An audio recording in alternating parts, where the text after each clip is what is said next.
Le secrétariat exécutif du mouvement républicain fait constater le silence complice du PCT, un parti qui brille par la promotion des antivaleurs, rien d'étonnant.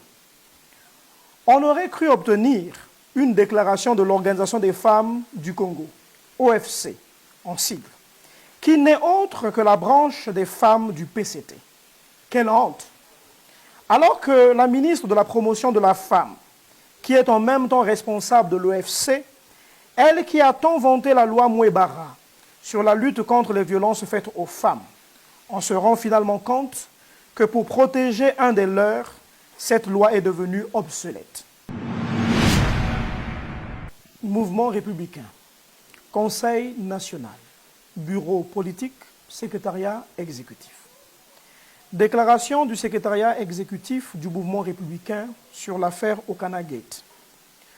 Le secrétariat exécutif du mouvement républicain suit avec attention ces derniers temps le scandale dans lequel est impétré le vice-maire de Brazzaville en la personne de Guy Marius Okana. À titre de rappel, M. Guy Marius Okana, le premier adjoint du maire de Brazzaville, membre du comité central du Parti congolais du travail, parti au pouvoir, a été déféré le 25 septembre 2023 devant le procureur de la République pour des faits de pratiques pédophiles sur sa fille adoptive mineure de 17 ans. Après examen des faits, tenant compte aussi bien de la sensibilité que de la gravité des faits de la cause, la justice avait donc décidé d'engager des poursuites contre M. Guy Marius Okana pour des faits de pratiques pédophiles. Coup de théâtre. À la surprise générale, Guy Marius Okana, vice-maire de la ville de Brazzaville et membre du comité central du PCT, a été remis en liberté après ouverture d'une information judiciaire. Le lundi 2 octobre 2023, premier jour d'assises, le vice-maire ne s'est pas présenté devant le juge d'instruction. Un mandat d'amener lui a été décerné. Hélas, jusqu'à la fin de l'audience, Guy Marius Okana n'a pas été ramené. Guy Marius Okana a donc décidé de prendre la fuite. Le présumé prédateur sexuel a décidé de prendre la poudre d'escampette que de répandre de ses actes devant les tribunaux. Le premier responsable de la fuite de Guy Marius Okana est la justice congolaise, qui n'a pas su mesurer le risque d'évasion de ce dernier vu l'ampleur des faits qui lui sont reprochés. Le secrétariat exécutif du mouvement républicain condamne la partialité de la justice congolaise alors que pour les mêmes faits, l'ancien directeur du CGE, Nganga Edouard, a été quant à lui mis aux arrêts. Dans le même élan, le secrétariat exécutif du mouvement républicain fait constater le silence complice du PCT, un parti qui brille par la promotion des antivaleurs, rien d'étonnant.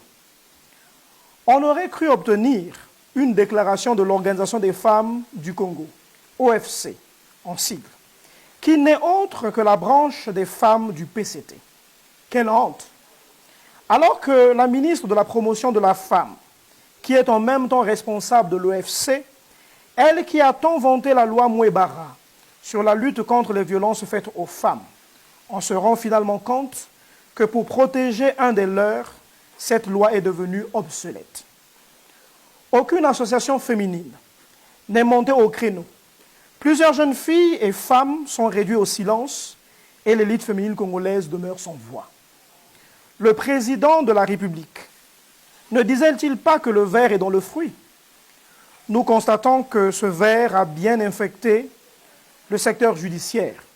Car comment expliquer une justice qui montre ses muscles que pour traquer les leaders d'opinion et les opposants politiques par des simulacres de procès? Une justice qui protège les prédateurs sexuels et les criminels économiques. Le secrétariat exécutif du mouvement républicain s'indigne contre cette façon de faire. Les magistrats doivent être impartiaux. Nul n'est au-dessus de la loi. Le rôle de la justice, c'est aussi de protéger les faibles contre les prédateurs.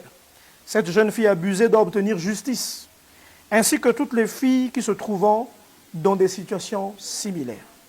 Ainsi que Le secrétariat exécutif du mouvement républicain appelle le peuple congolais à faire preuve de lucidité.